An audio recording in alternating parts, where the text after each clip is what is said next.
Hey everybody, welcome back to Reckoning with Jason Herbert. Over the course of the last 3 years while we've been doing this podcast, we've had some absolutely amazing guests on this show. We've had Oscar and Emmy winners. We've had Nobel Prize laureates. We've had Pulitzer Prize winners. We've had philosophers and astronomers and so many different amazing guests. But I think today I am more excited about today's guest than probably any other guest we've ever had on the podcast. I'd like to introduce you today to Chairman Forrest Tahdooahnippah. He is chairman of the Comanche Nation, and he graciously agreed to come on the pod today to talk about Comanche history, Comanche culture, misconceptions about Indian country, what it's like to be chairman of an indigenous nation, a one-on-one about legality in working in Indian country, and for historians out there, how you can do ethical scholarship in Indian country. This was an amazing conversation with a guy I'm really happy to call a friend of mine now. I can't thank him enough for coming on the pod. So I hope you enjoy the conversation today. It's a really, really good one. I'm so excited for you to hear it. So sit back and relax because our conversation with Chairman Forrest Tahdooahnippah is next on Reckoning with Jason Herbert.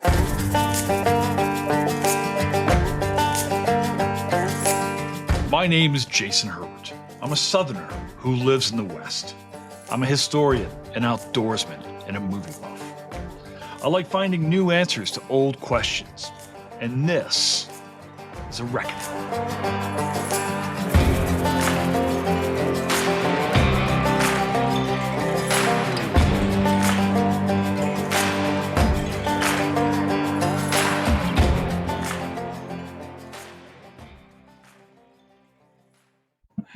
All right, 30 minutes in, we're back at it. This is attempt 3, I think, right now. Good morning from Comanche country, Chairman. So welcome to Colorado. Yeah, thank you. Appreciate it. Yeah, man, I've been looking forward to doing this it took me forever to actually ask you to come on the pod. I was thinking this morning, I've had actors and directors and all these people, and I was so sheepish. I was talking to Martina, mentor, and I was like, do you think Chairman might want to come on the pod? She's like, you could just ask him, Jason. I was like, okay, I guess I'll do that. So I really appreciate you making the time. This is a conversation I was kind of hoping to have, and so forth. So I guess before we jump in, do you want to introduce yourself and tell us who you are for our listeners, Tim? Sure. Yeah, my name is Forrest Tahdooahnippah, and I am the chairman of the Comanche Nation. And I think doing podcasts is a lot of fun, so it's my pleasure to be here. Well, awesome. I'm glad you're here. I think you and I have been crossing paths. It looks like for a few years now, actually, and so forth. So we'll get into that a little bit later. But I wanted to kind of maybe ask you a very simple question to start, which is, who are the Comanche people? Yeah, well, the Comanche are, it's an American Indian tribe, and we're one of the 500 plus federally recognized tribes in the United States. So that has legal significance as far as the United States relationship with us as a tribe. But we have a history, as a people that is a thread that binds us as far as having a historic culture and common language. And then, we have our contemporary culture that binds us, and familial relationships that all bind us together as the tribe, as a people. So it can get complicated when you peel back the different layers as far as what it means to be a federally recognized tribe is a legal thing, and then what it means to be Comanche as kind of more an identifier, because we have official enrollment and membership, but then there's people that have Comanche descendancy that goes beyond our official enrollment. Yeah, it's when I talk to people and so forth, it inevitably comes up, hey, I do Native history and so forth, and these kinds of questions pop up, just all the time, and I'm hoping we can kind of unpack that a little bit as we go on. But I think one of the things when I talk to folks about, say, they ask, hey, who do you work with, and things like that, and I talk about some of the nations that I get a chance to work with, I think people are always surprised that Comancheria is way bigger then maybe, I think maybe there's sometimes a perception on the outside, Chairman, that Comanches are a plains tribe or something like that. And certainly that's part of the story. But I mean, Comanche country is a lot bigger than, say, Oklahoma or even Texas, correct? Yeah, I mean, depending on how you look at it, it can be extremely vast because, like you mentioned, Martina Minthorn earlier, and she's the director of our Tribal Historic Preservation Office. And so when you talk about the history of all the different places that the Comanches ever were, I mean, it becomes extremely vast because we had a migration from the north to the south. And so, we started out in like the Idaho, Wyoming area and then migrated to the Southern Plains. So then when you talk about everywhere we ever were, I mean, it's huge. And, we even have oral history that talks about, our ancestors exploring and going all the way down to South America. We have South America. We have stories about people encountering monkeys, and so that must have been extremely far down into South America, and going from coast to coast. So if you talk about every place we ever were, it is extremely vast. When you talk about kind of the area that they call Comancheria, that is a little bit smaller, but it's still extremely vast, going from like the Rio Grande up to the Arkansas River, up, from the Rocky Mountains all the way over towards like the middle of Texas. So, yeah, I mean, even that is extremely vast. And I think at our peak, Comanches were pretty numerous too. I mean, I've heard estimates of there being, 40,000, 50,000 Comanches at, one time. Today, our official enrollment is 18,000. About, I think we take like a census every June, and it was 18,008 in June. But we add people to the roll every month. That's great.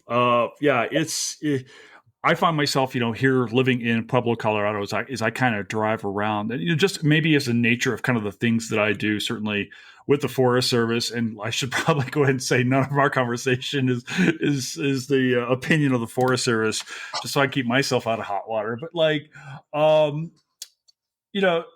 when I'm driving around, Chairman, I'm often thinking about, hey, if I'm out in, like, say, La Junta, Colorado, or out on the plains in Kansas, or say on the Comanche National Grasslands, I'm constantly thinking like, this is Comanche country, or this is Cheyenne country, or this is whomever country. And it is, I think, a helpful reminder to me about the importance of the things that I do in my own profession, not just with the Forest Service, but just the ways in which I engage, as a historian, to think about the places I'm at, the people I kind of serve. And when I talk about who I serve, I'm really trying to write, native histories about people who continue to be here.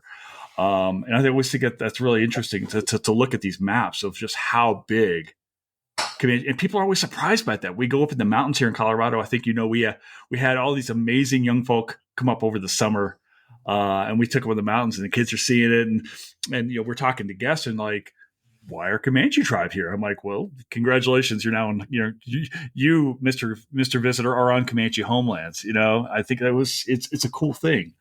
Are there misconceptions, Chairman, that you often hear about, like, say, Indian country or Comanche people or things like that when you talk about the nation or just Indian country? I mean, you've been an attorney working in Indian law for a while, as well as I understand.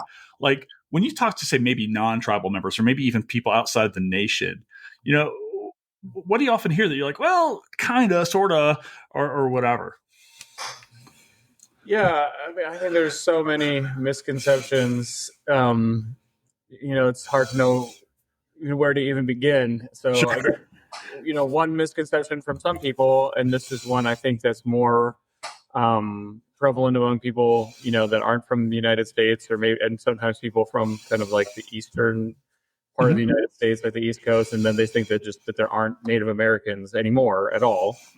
And so, they're sometimes surprised to learn that, we aren't extinct, that, we're still here, and, a lot of tribes have a lot of people. So that is one that we grapple with. And then I think once, people's knowledge maybe gets above that a little bit, then sometimes people are aware that there's still Native Americans, but then they think that, they still live in teepees or kind of live in kind of an ancient way. And so kind of getting them up to speed that, there's been 100 years of history that we, have a contemporary culture and, live contemporary lives, but still, like our contemporary culture is influenced by our traditional culture, obviously, but that it's, we're living, breathing, evolving people with an evolving culture too.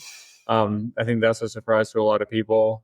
And then I think you get people that are kind of more educated on Native Americans, and so maybe they've read more, so they're familiar that they're still around. They're familiar that there's these differences between tribes, which is another thing that people don't always appreciate, is how diverse tribes can be. And so sometimes people are educated in all of that, and they've even read a lot about Comanches. But then I think there's a lot of I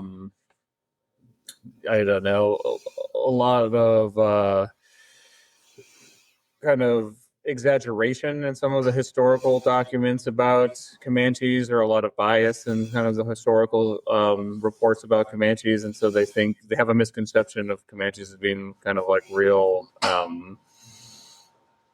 brutish, kind of, very warlike. And certainly we had military power in our area, but a lot of that history is, I think, a lot more complicated than people appreciate, which I'm happy to delve into too, but I don't want to just kind of go on and on either. No, you're kidding me. People don't want to listen to me talk on this thing. So delve on and on.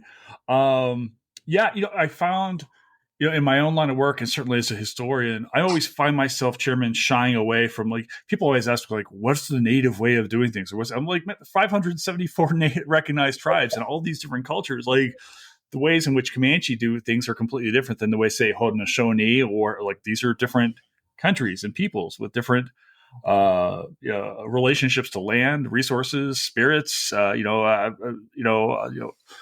so forth. Right.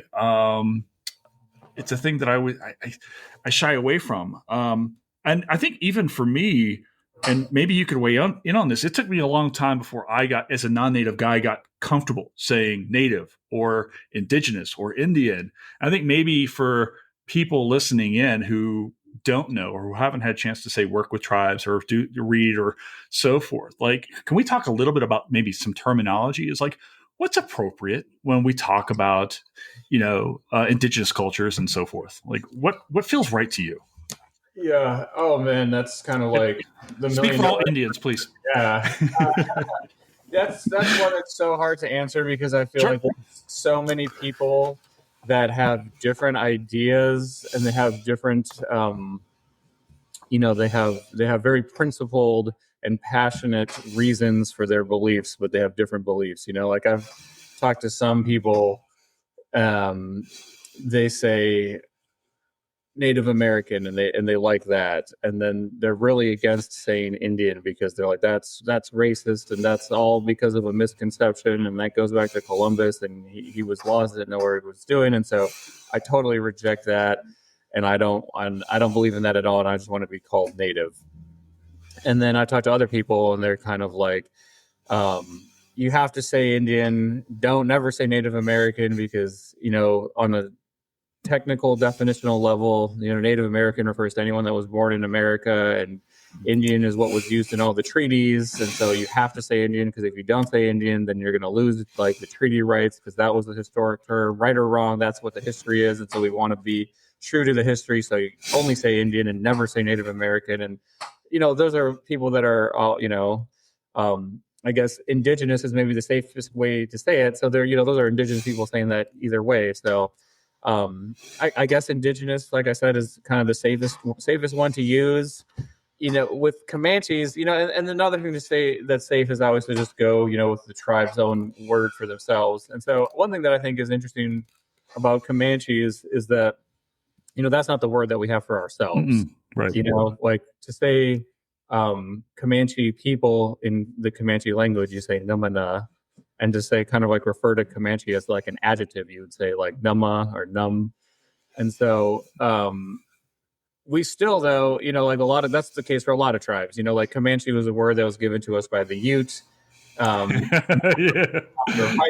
And that's, the so many tribes, you look at the word in English comes from a neighboring tribe. Like I think Sioux comes from, an enemy of the Lakota Dakota people. Winnebago, I know, is a word for the Ho-Chunk people that came from a neighboring tribe. Chippewa, I believe, is the same thing. So like so many of tribes, the word in English comes from a neighboring tribe, and a lot of those tribes have kind of tried to reclaim and change it to say, don't use that other word. But Comanches aren't one of them. Comanches were like, that word was something that the Spanish got from the Utes, but we kind of embrace it. We're proud of kind of what that has come to mean in, the history and in the mind of people, that has kind of come to mean this formidable power on the plains. And so even though it's not the word that we have for ourselves, we don't really shy away from it either. So, to call a Comanche person Comanche isn't an insult, even if it was a word that came from Ute.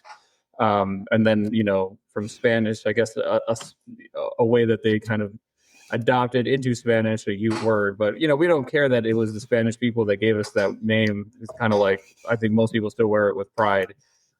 But at the same time, when we talk about ourselves in Comanche, it's always Namana, and we're proud of that too. We're proud of our language as well. Totally. Actually, I want to talk a little bit about language itself. I think, I work pretty extensively, in addition to with the Tribal Historic Preservation Office. I get a chance to know some of the folks over at the language department who I adore. If they're listening in, I love you guys so very much. Pianape says, hey.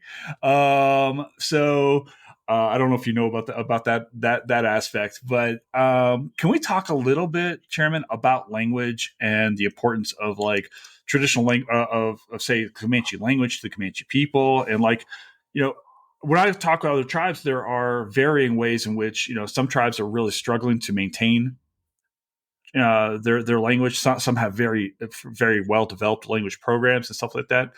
Can you talk about like maybe what language means to say to Comanche Nation? It's such an important part of identity. I mean, I think nothing is as fundamental to human identity as the language that you speak, right? And that you see that in a lot of ways. I think, for example, this is maybe a random example, but like the Amish people, like what do they call people that are not Amish? They call them the English, because they speak English, whereas the Amish speak Pennsylvania Dutch. Mm-hmm. And I think you see that too with like people from other countries. Like I know some people from Latin America, and they would always that would be the thing, the thread that would bind them is like, we speak Spanish. And then the thing about Americans, it doesn't matter if they're white, black, or any other, race, is that they speak English. And so it's such, on a human level, the language that we speak is really fundamental to our identity. And that was the thread that really would bind Comanches a long time ago, because we did have different bands that had different areas. Like in the northern part, they had a band called the Yaparuka, and then in the southern part, they had a band called the Penatuka, and they had in the west was a band called the Quahada. And so there was different bands, and they didn't fight amongst each other, but they also had their own kind of political dynamics. And they didn't, one band didn't speak for another. They each had their own chiefs, and they had kind of separate spheres as far as the politics goes. And so the one thing, and the reason that they didn't fight was that they had a thread that bound them together, and that thread was the common Comanche language. And they had different dialects, but they could all understand each other, and they could all communicate with each other. So really, historically, we're not really one tribe, but we're a collection of different groups called bands. And those bands were really just bound together by only one thing, and that was really the language itself. And so you think historically, it's really what gives us our identity. And so I think, going into the future, for a lot of reasons, it's important to have a common identity that continues to bind us together. And so language is kind of the natural one. So I personally put a ton of importance into it. I try to emphasize it. It's unfortunately something that is in need of purposeful and intentional investment of both money and time and other resources, because we live in a time period where everyone that's kind of born today, their first language is English. And that's different from, like when I think about like my grandma. My grandma was born in the 1920s. So she was born, and she's no longer with us. She passed away not that long ago, but, it's like 5, 6, 7 years ago, maybe even longer now, but 7 or 8 years ago. But she was born in the 1920s, and her first language was Comanche. That's the language that she grew up talking, and she never even heard English. She never even saw a white person until she went to the first grade. And then that was kind of part of going to school. It was like, now you're going to learn English, and there's going to be, people that are not Comanche that you're going to come to see and interact with. And so it's obviously a lot different nowadays, where I think most people, or I know that most people, every person that's Comanche, their first language is now English. And so, we have to work at it now, whereas she didn't have to work at learning Comanche. That was just how she was raised. She had to work at learning English. Now it's the opposite, where we're all raised speaking English, but we have to work at learning Comanche. And so it can be hard. We have to make efforts, purposeful efforts. We have to put money into a language department, and we have to, go out there and invest resources to teach classes, create online, dictionaries, online recordings, online classes, language apps, those sorts of things. But I think it's all well worth it. And I try my best, as the chairman, to kind of lead by example too, and try to use Comanche whenever I have the opportunity. I try to kind of put my free time towards language. I take classes on a weekly basis from the language department. I've tried to kind of reintroduce things into the meetings. So I'm doing my best to kind of lead by example, to say, we can always learn more, no matter who we are.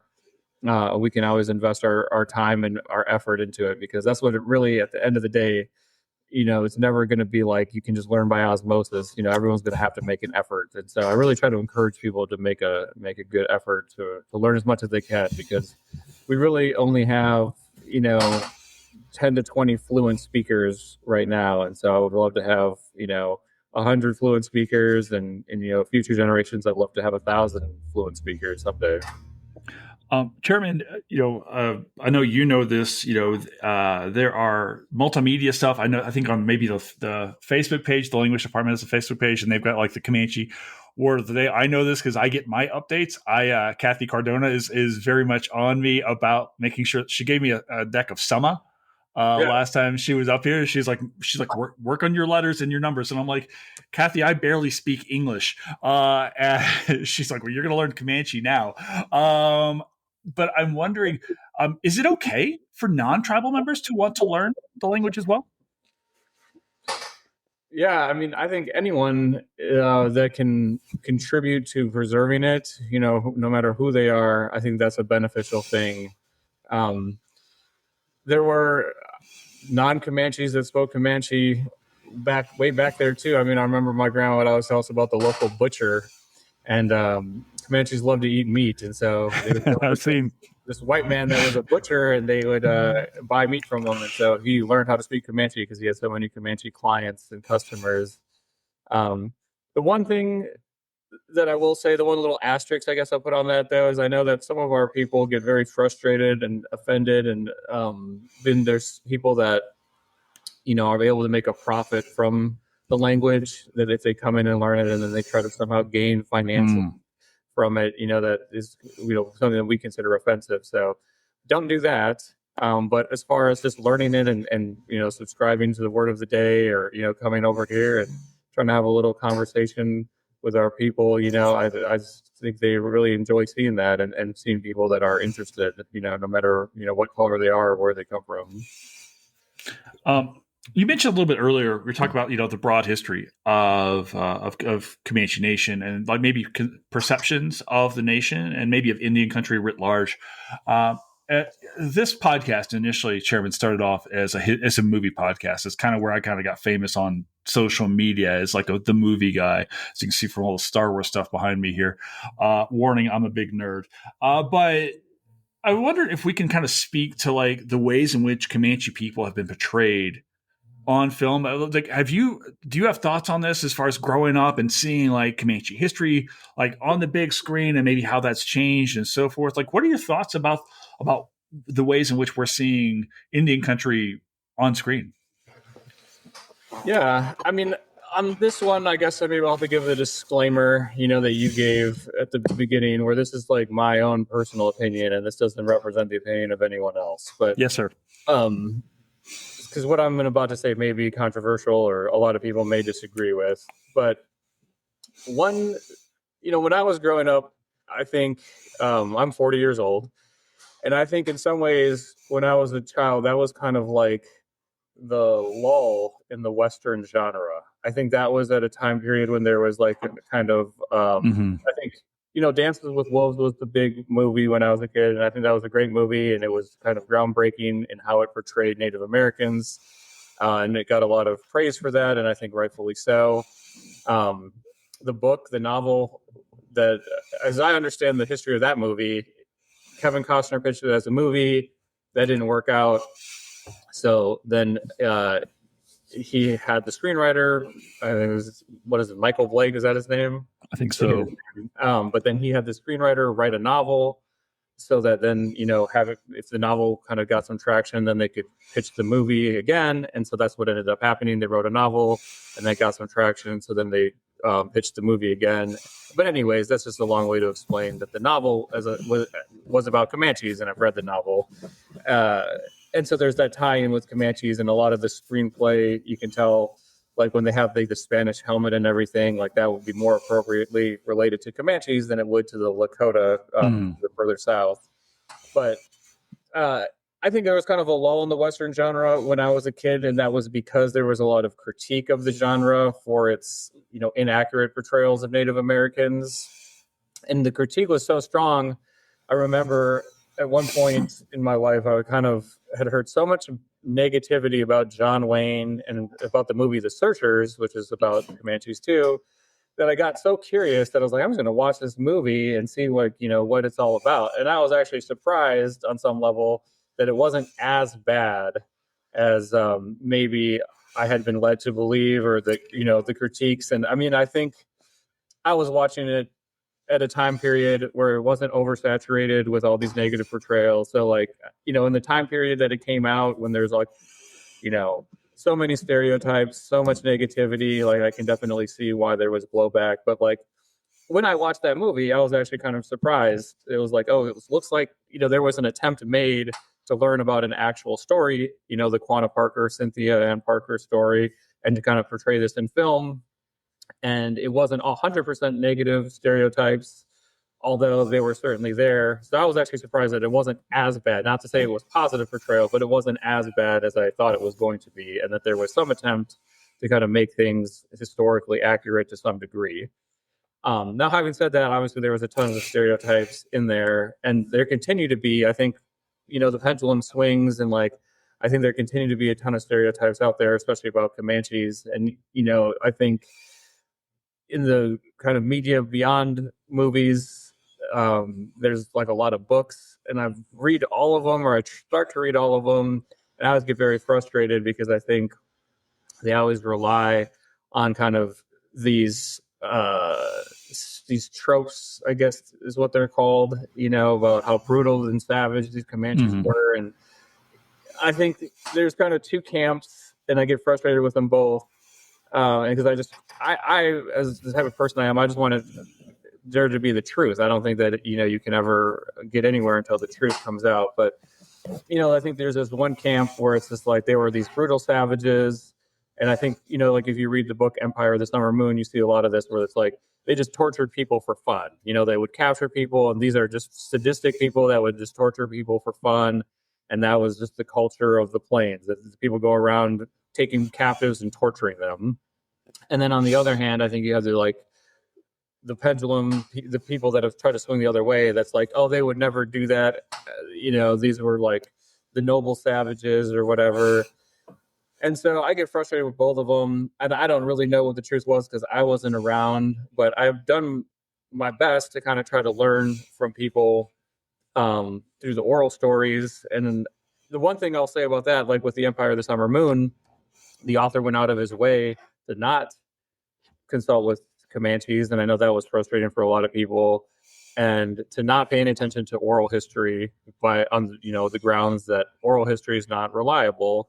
And, I can understand that critique. I don't think written history is necessarily that reliable either, because I think you have to understand that the people that were writing the history down obviously had a bias. And if you go on news reports and that sort of thing, like these are people that were writing news stories from the point of view of trying to kind of create hysteria in order to get military intervention from the United States. Like they were after something, so they were trying to create hysteria. So they're trying to exaggerate what's going on, and they're being biased in their reporting. So I think it is a huge mistake to just rely on written recordings. And I also think the reliability of the oral history is really downplayed by some people, because this is how I think about it sometimes, is like my grandmother, I mentioned her, she was born in the 1920s, and her grandfather was, born in like the 1860s. And so as a child, he had direct interaction with all of these people that had lived through all of this stuff. Like he was getting the oral history directly from people that lived through all of these events. And then, he lived on until like the 1960s. And so by the time, the 1930s, 40s, 50s came around, he could tell people that could write down those stories. And so there's really only one link in the chain, which I don't think makes it like that unreliable. But a lot of that is just a big wind up to say, the oral stories that I've heard about things like torture, it's always, it happened is one thing I'll say. But the stories that I've heard, it's always kind of retaliatory and trying to be a deterrent to some other bad acts that were happening. So the one story that I did hear was that there was some white men and they had raped a Comanche girl. And so when the Comanches found those men, they tortured them to death, which is, obviously kind of, it's a brutal story, but it's not like the type of story where they're just torturing someone for a sadistic reason, or like these savage people. I think anyone that, if their niece or their daughter was raped, they probably at some level felt like they could go and torture the person that did it. And so these are people that just went and did that because there wasn't, a legal system that they could rely on to have them go to prison or get on some sort of sex offender registry or something. It was the 19th century. So their justice at that time was to go and torture these people. But again, it wasn't like we're just torturing them because we're sadists. And I think that's the way that it comes across in some things like the Empire of the Summer Moon or some, those older Westerns or that sort of thing, where it's like, this is just something they do for fun. And it wasn't like that at all. Yeah, there seems to be, Chairman, a risk of like a caricature almost of like Comanches thundering over the horizon to come raid the town and steal the white woman, of course, right? And so forth. And, you get back to this idea of like what happened to that poor young woman, right? And the justice that ends up getting served upon those men, right? That doesn't sound to me, Chairman, like a Comanche story so much as a human story. Absolutely, yeah. And that's the one thing I think that, we have to always keep in mind is that, there kind of is, however you romanticize it, once it gets on to be the level of like a movie or a story, there's always that, I think, thing we forget, that everyone is human. And so we're all responding in human ways to human conditions. And sometimes we all had different conditions, but at the end of the day, we are all just human. And so all those stories are just human stories. I want to come back to the history thing in a second, because that's a large part of our audience, as you know. But I actually want to kind of bring this down to human terms, actually, for you, Chairman, because you, as I understand it, you grew up in Minnesota. Is that correct? Yeah. So can we talk a little bit then? Because as I understand it, and correct me if I'm wrong, Minnesota's not traditionally Comanche country. It's a long way away from Lawton. We both know this because we both spent time up there. Can you talk a little bit about maybe like what that's like for you as a Comanche man, like growing up maybe away from where you're at now in Lawton, Oklahoma, and like what that was like for you a little bit, as far as like how do you? I guess the question I'm trying to ask here is like for my own kids, right, who live in Florida. I'm constantly trying to say, hey, look, Kentucky is your home because I'm from Kentucky, right? And there's a Florida's your home too because your mom's from Florida. But like for my kids, I'm like, don't forget that this is home too, right? And I want them to always have that pull back home. Did you have that pull to Oklahoma? Like, how does that grow up for you? Like, what happened there for you? Yeah, definitely. So yeah, I grew up in Minnesota, which is where my mom is from, and my mom is not Comanche.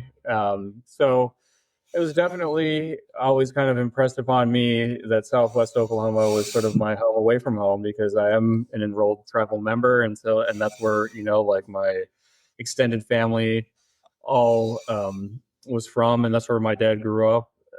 So it was not that was kind of always it was always impressed upon me that it's kind of like your second home. And at the same time, my mom would always, do her best to try to, and not only is she not Comanche, but she's not Native American at all. So, she would try to encourage me to go to powwows and kind of be part of the local Native American community, which was a huge community. I mean, the Twin Cities is, probably one of the top urban Indian populations in the United States.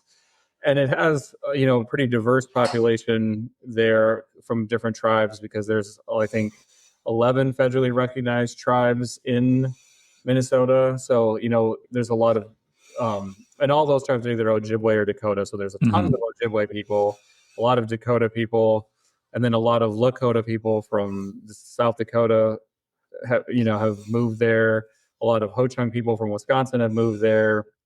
And so there's like a very diverse and very large urban Indian population. And so definitely my mom always encouraged me to kind of try to go to the local powwows and kind of be involved in the local culture. But definitely, to be honest, I always felt like a little bit of an outsider, just because it wasn't my tribe. And so when I would come to Oklahoma, and then especially as I got older and I could kind of do things on my own a little bit more, it was, and then since moving here, like it's been such an awesome experience for me, to kind of finally see people that look more like me, participate in culture that feels more natural. It feels more like my own. And so as I was able to kind of get more and more immersed in Comanche culture itself, I just kind of felt better and better, like that kind of sense of like identity of I found my relatives, I found my people, I found my tribe, and you kind of feel, like I said, like you feel at home, and it feels good, and I really enjoy participating. And, when I lived in Minnesota, I go to the powwows, I kind of just watch. I wouldn't really feel like, I'm going to go out there and do that. Whereas in Oklahoma, I go to the powwow, it's like, I want to be out there and go out there and do it and participate in it. So I'm still learning, because I didn't grow up here. So I have a lot to learn, but it's an enjoyable process.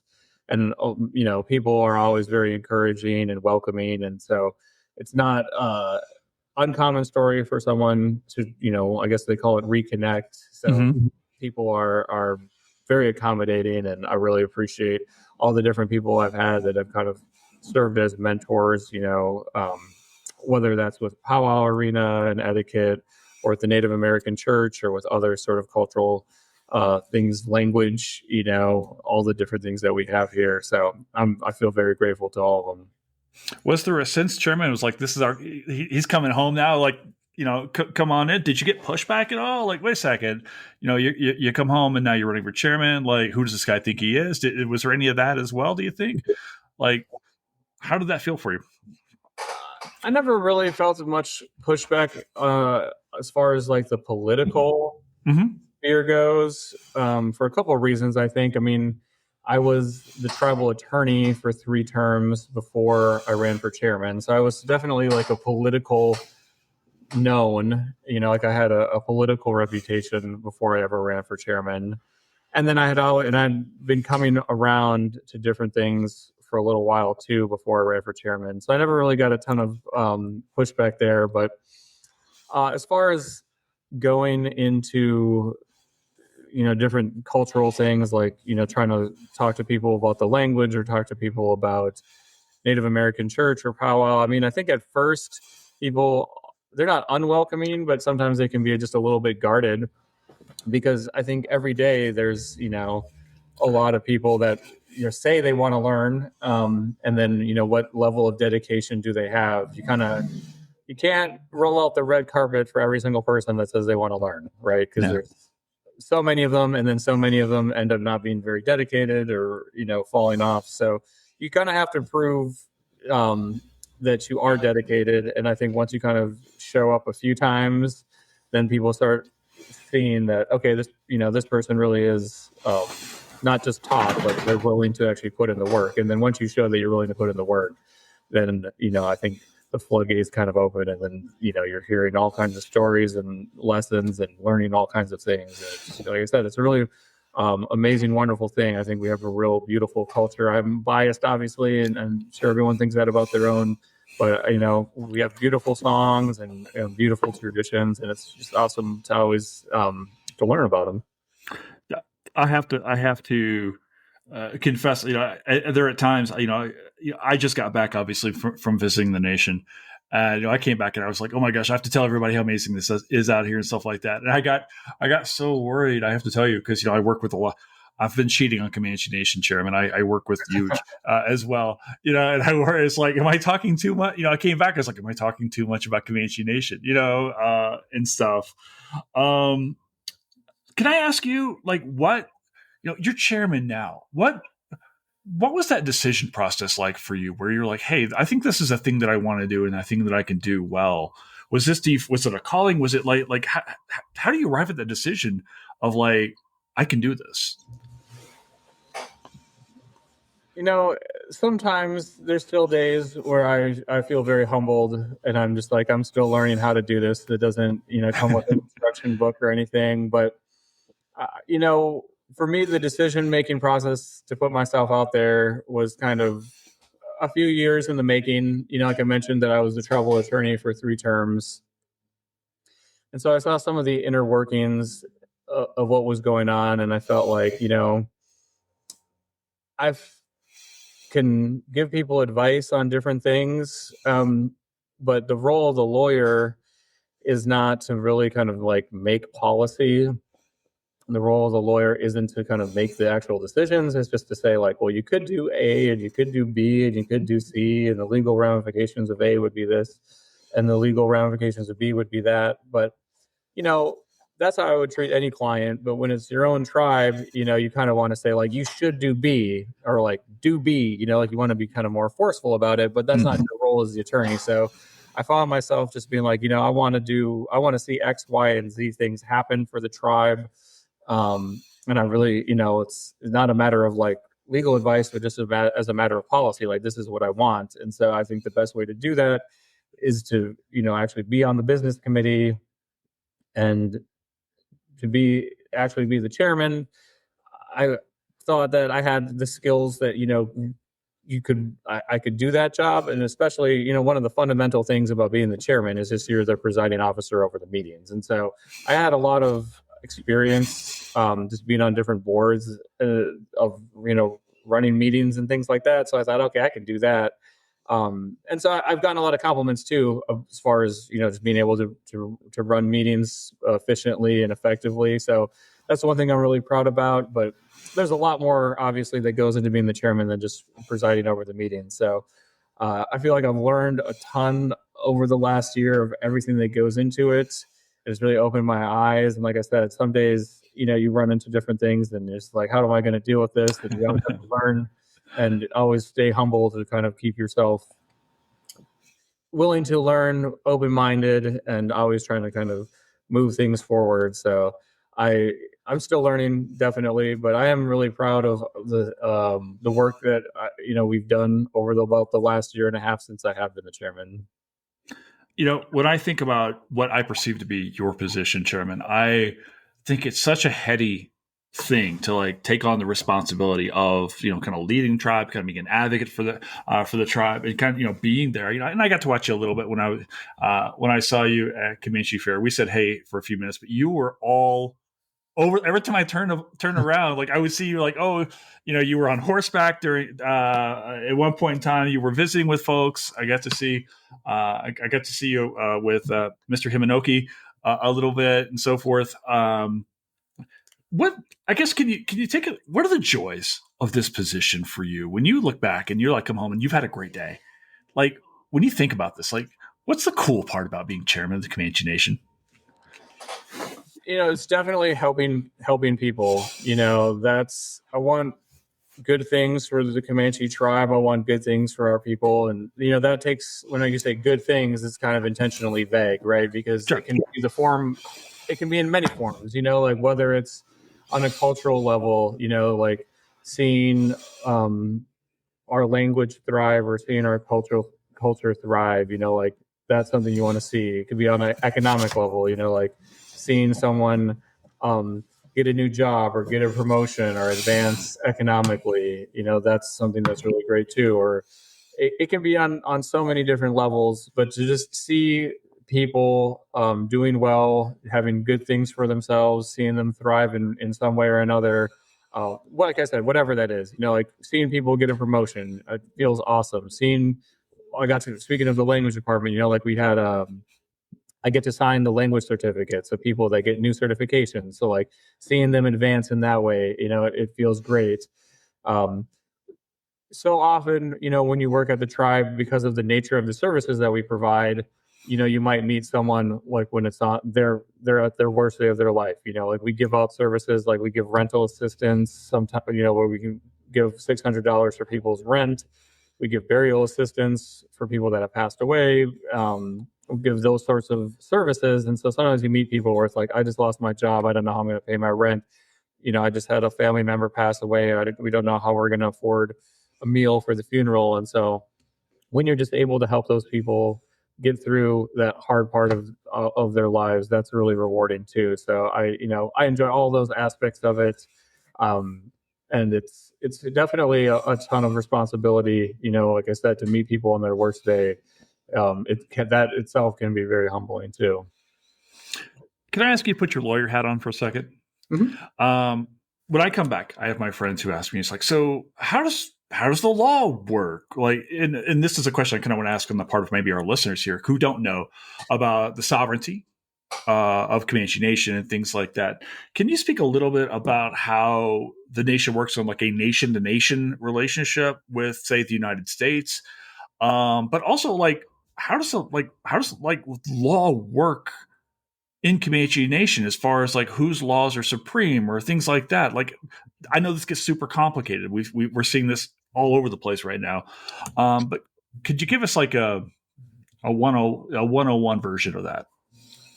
Sure. It does get complicated. But the kind of two things that are very important when you talk about the law and you talk about, and by that, I really mean jurisdiction, I guess. Mm-hmm. But when you talk about jurisdiction, the two things that are very important are the enrollment status of the person. And so by that, I mean, are they an official Comanche tribal member or not? And is the land what we call Indian land? And I think when we were talking about terminology, one of the things we mentioned was that, or that I mentioned was that, historically, if you look at treaties and things like that, so also if you look at statutes and agency regulations and that sort of thing, they're all go back to 1776. And so they always use that term Indian. So I'm not trying to, so I'm just kind of giving that disclaimer that when we say Indian land, that is a term of art in the legal field. And you have things like the Bureau of Indian Affairs. And so that's a critique of them sometimes, is that their terminology doesn't keep up, but there is legal significance to it. So Indian land, for the most part, it's a special type of land, and it can be land that's owned either by the tribe itself or owned by tribal members, but owned in a unique way. It's owned in what they call trust. And so trust lands is kind of what we're talking about when we talk about Indian lands. And it can get more complicated than that, but just for simplicity's sake, what we mean trust lands is lands that were held in trust for Comanche tribal members. Originally, there's something called allotment, so they were allotted to Comanche tribal members, or that are lands owned by the tribe itself. And so those things, if you have one or the other, you usually have jurisdiction. So the Comanche Nation as a sovereign will have jurisdiction over its members and will have some jurisdiction over its lands. And then if you have both, like if you have a tribal member on tribal land, then you really have a lot of jurisdiction for the Comanche Nation. The state still has some level of jurisdiction because, if there's a non-member that lives off of tribal lands, then the state could have jurisdiction over them.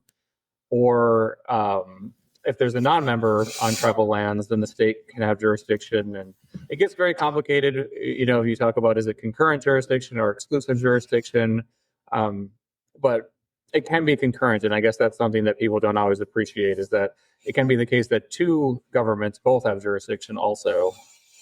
But when I talked about the tribe having really powerful jurisdiction, if it's a tribal member on tribal land, it's so powerful then it becomes exclusive of state jurisdiction. And so that's how you get things like gaming, for instance. Like you can open a casino because if a tribe itself is operating on its own tribal land, then its jurisdiction is so powerful that it becomes exclusive of the state's jurisdiction. And so it doesn't matter what the state's gambling laws are, tribes can still have casinos. And so that's, an example where exclusive jurisdiction kicks in. And then the federal government has jurisdiction kind of everywhere, right? That's something we deal with, no matter who we are, where we are, that there's always this overlay of federal law. That really just depends. The federal government can it just depends on its saying we want jurisdiction. And so sometimes they've said we want jurisdiction in this area, and sometimes they've said that they don't want jurisdiction in a particular area. And so you kind of just case by case basis of what will apply. The tribal government itself. So the tribal government itself needs to pass laws to regulate conduct on its lands and over its members. And so that's one of the things that the business committee, of which, again, I'm the presiding officer of the business committee, but that's one of the things the business committee does is it passes ordinances and codes. So, like we have a criminal code, so you can't steal stuff or, just kind of all the regular crimes, disorderly conduct, theft, assault, we want to make sure that doesn't happen on our land. And so we have to pass that. And then we have to have a police department that goes out and enforces those laws. And then we have to have a tribal court and a tribal prosecutor so that, someone breaks into a home, burglarizes a home on tribal land, that we can, arrest that person, bring them to justice. And so we do all of those sorts of things. Another kind of separate thing that the business committee does is oversee what they call all of the tribal programs. And a lot of these are the services that I was talking about before. And a lot of those have sort of a federal relationship. And I'll kind of try to explain that a little bit. But we've entered into these treaties with the United States. And in these treaties with the United States, we gave up, millions and millions of acres of land. And in those treaties, the United States said, if you give up these millions of acres of land, we'll give you a reservation. But it didn't stop there. It didn't just say we'll give you a reservation. It said, in addition to this reservation, on this reservation, we'll have a physician to give you medical care, and we'll have a carpenter, and we'll have a mill, and we'll have a blacksmith, and we'll assist you learn how to learn about agriculture and learn how to plant crops, and we'll assist you by having this mill where you can take your crops, and we'll assist you by having this blacksmith so you can get implements to be a farmer, and we'll have a school, and we'll provide an education for your children. And so those are how these treaties read, where they were promising things like physicians and carpenters and mills and millers and blacksmiths. And so from those treaties, over time, it's evolved where instead of just having a single physician, now they have something called the Indian Health Service, where they have an entire health service organization that's for all tribes across the United States, and they have these hospitals. And then for a while, the Bureau of Indian Affairs, instead of having like a school that it operated itself, would just give money out like education assistance. Like, here's money that you can take to go to college. And it's not like a full scholarship. It's just, a couple $1,000s, but it was assistance to go to college, or they give assistance with children, going back to school, financial assistance. Again, with the tools, instead of having a blacksmith, the Bureau of Indian Affairs just started giving money for job training and that sort of thing. And so that was kind of from like the 1930s to the 1970s. Starting in the 1970s, the federal government kind of had a new approach where they said, instead of having the Bureau of Indian Affairs give out money for this job training, why don't we give the money to the tribes? Because they're kind of in a better position to know what kind of job training people need. They're in a better position to deliver it, to monitor, to make sure that, it's happening, that they're getting adequate training, that it's up to standard and that sort of thing. And so that was called what they call self-determination and the Indian Self-Determination Act.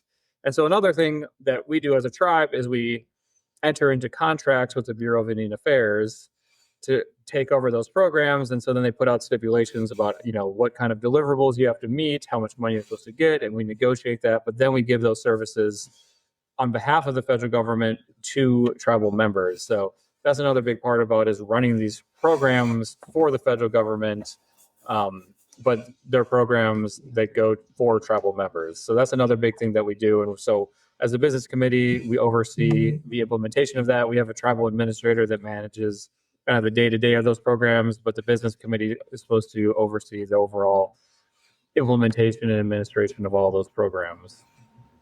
That sounds like so much to have to try to remember, codify, administer. I mean, you're running a government is what you're doing. It's a huge undertaking too. And then, all of those programs, I'm probably not a surprise to say to anyone that, the federal government doesn't necessarily give adequate funding to the things that it does. And so a lot of those programs, they need supplemental funding.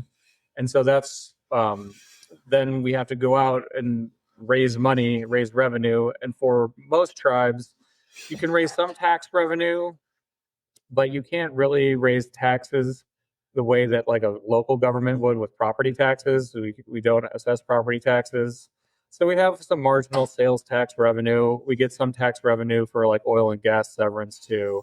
But really, if we want to raise significant money to supplement the funding that we're able to get for these sorts of programs, we just have to go out and earn the money through some sort of business endeavor. And so casinos have been the most successful, but we're always looking at economic diversification and trying to do other business ventures. But like we have to go out and actually compete in the business sphere. And so not only do you have to kind of be a government and do all this sort of government stuff, but you also kind of have to be a business and operate these sorts of businesses to raise revenue to then bring in for your government arms to function. I was at the reservation, the Res 2022 conference in Las Vegas when I was working for Seminole Tribe of Florida, and got a crash course in sitting in on all of these different things about what tribes can do and this, that, and the other. And it was just so far over my head to see not only what was available, but also the challenges confronting tribes, and I think you kind of hinted at this a little bit earlier about, there are some malicious factors out there when it comes to like, now we'll go back to the history thing a second about people who want to like extract from tribes, whether it's knowledge or this, that, or the other. Can you speak a little bit to maybe some of the challenges, facing, either Comanche Nation or maybe Indian country as you know it? Like when you get up in the morning, like, I have to assume sometimes you're playing defense. I don't know, but when you look out for the future of the nation, what are you worried about, or what do you have to think about? Yeah, definitely it's hard to be in a government that has to compete in the private sector for money, right? Like most governments, you can pass some sort of like local governments, they have some sort of bond and they raise property taxes and they pay the bond and then they build a new school. So it's really very difficult to not have that ability, but instead to have to go out and compete. One of the reasons for it is because you have like a business cycle, right? Like there's booms and there's busts. And so some years the casinos make a ton of money and then we have extra money and then that's great. And it's fun to be the chairman because you're like, how would I spend all this extra money? And then other years, there's the economic downturns, there's recessions and that sort of thing, and then the casinos don't make as much money, and that it's like a huge thing. Like, well, last year we had this much money and people kind of got used to it, and now we have to take austerity measures and people are mad and there's cutbacks and layoffs, and it can be very, very difficult to confront those types of situations. And so it's really hard. And then you do have all the time, like every day, people that are pitching all kinds of business ideas. And definitely 80% of the time, it's because they're just trying to free ride on the sovereign status of a tribe for their own benefits.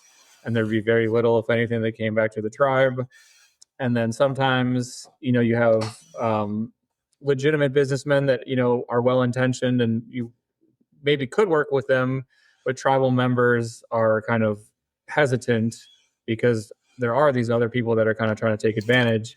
And so it makes it, a microscope on every sort of business deal we do. So it's like, maybe we're splitting it 50-50, and then tribal members take out their microscope and like, well, is 50-50 really a good deal? Should it be 45-55? Should it be 30-70? And so kind of negotiating with a business partner when you kind of have that microscope is just another added layer of difficulty. So you really have to make sure that you're getting a good deal, and you have to make sure that you're really transparent from the very beginning of, this is, which is hard, right? Because most business deals, you don't broadcast from the beginning all of the nitty gritty. And so you have to get someone that's comfortable with that. And then you have to, as you go along with the tribal members, say, this is where we hope to get. This is where we are now. This is all the costs that they're going to incur. This is all the costs that we're going to incur. This is why they're offering this 50-50 split. And this is why it's justified. And, really just work it through by the time it really happens. And you have to really try to anticipate things ahead of time so that you kind of have a very solid deal hammered out, so that in the future, if anything kind of comes up, that you already have an agreement that's going to address it. So it takes a lot, and so nothing happens overnight, and it's a very long process. And I know people sometimes they lose patience with it, but that's one of the economic development challenges in Indian country, is just kind of finding business partners that can go the distance and go through all of that and address all of that with you. Chairman, I want to kind of come back to maybe our last section here. We kind of been getting at this throughout our conversation today. As you know, I'm a historian. So many of our listeners come to us through history and so forth. And we've been talking a lot about, Empire of the Summer Moon. The Nation came out, fairly recently with a pretty strong statement towards that book in particular. I'm wondering, here's my question for you, sir, which is, what is ethical scholarship about tribes look like to you? What to our graduate students who are thinking, hey, I want to write about Native North America, but I'm not a tribal member. How do I do this, or so forth? Like, for people who want to get into this and want to say do it the quote unquote right way, who have the best of intentions, what does like ethical scholarship look like? How should people reach out to the Nation? Like, what does that look like for you? Yeah, there's a kind of a concept, I guess, that's emerged on the federal government side that I think is kind of filtered down to a lot of other areas and spheres in which tribes operate, and that's consultation, right? So on the federal government side, there's obligations of federal agencies, and I'm sure you're very familiar with it, with tribes, which doesn't mean that tribes get to necessarily override or make decisions for federal agencies, but it just means that, there's an obligation to at least ask. And even the simple process of asking, I'm sure, as you could probably talk about it better than me, it can lead to so much good. It can lead to the dialogue that it creates can spot issues that people maybe never even thought about. And so that sort of concept I have seen, because it exists in federal law, I've seen it kind of trickle down and influence a lot of other areas for tribes, where tribes want consultation with state governments, or they want consultation with local governments, or they want consultation with scholars and universities. And so I think it's a really beneficial thing to just reach out and say, I want to consult, and here's my draft, and at least make the offer. Tribes are still kind of, I think, working out what types of review boards they're going to have. And I don't know what other tribes are doing, but even with us, I mean, we just only recently, I think within the last month or so, formally implemented like a cultural review board. But I'm glad we have one now. So that's, a group of elders that are all very knowledgeable on tradition and culture that we can take things to. So we could even take, if someone wanted to consult with us, we probably now could just send them over to our cultural review board, which I think is a huge step forward for us, because before, when people would ask to consult, I might look at things or I might take it back to the business committee, but we didn't really have a formalized process of how to handle it. So I'm glad we got this cultural committee now so that they can review those sorts of things and talk to people. So I think consultation is a big part of it. And as I alluded to before, I think honesty in scholarship is obviously always paramount. And I think some of that gets lost when you talk about the types of sources you use. And I think it's, again, a mistake to assume that just because something is a written source, that written is equivalent to an unbiased source. And so I think acknowledging the bias in sources is hugely important. And then looking for sources, even if they are oral history, or even if they're written. I mean, most of them now would be written down oral history, but written down oral history, and I think acknowledging the validity of that and consulting those sources so you get a balanced perspective from both the native side and the non-native side is super important as well. Awesome. Chairman, I know that you've got just a billion different things to do today, including our first half hour trying to figure out how the internet works today. I can't thank you enough for being here. I guess my last question is this: is there anything else that you want our listeners to know about Comanche Nation, Oklahoma? Like what else do you want us to know? We're going to post this probably on Indigenous Peoples Day on Monday.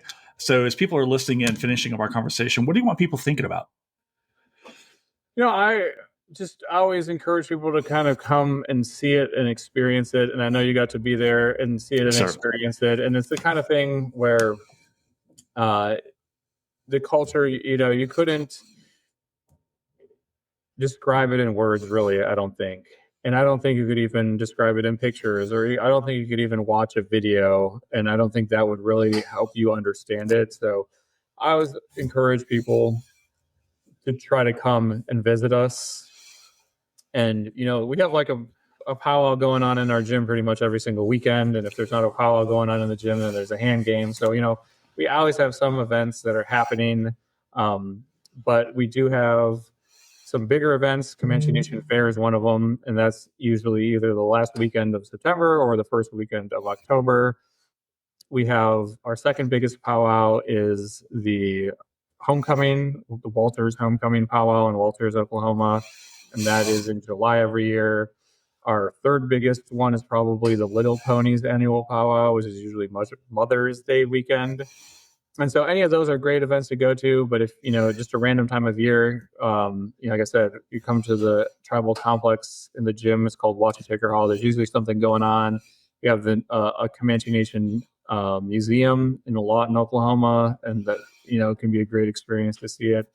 But there's just a lot to experience, and you can only experience it again firsthand. So I always tell people to come, encourage them to just come and visit us in person and just kind of see what's going on.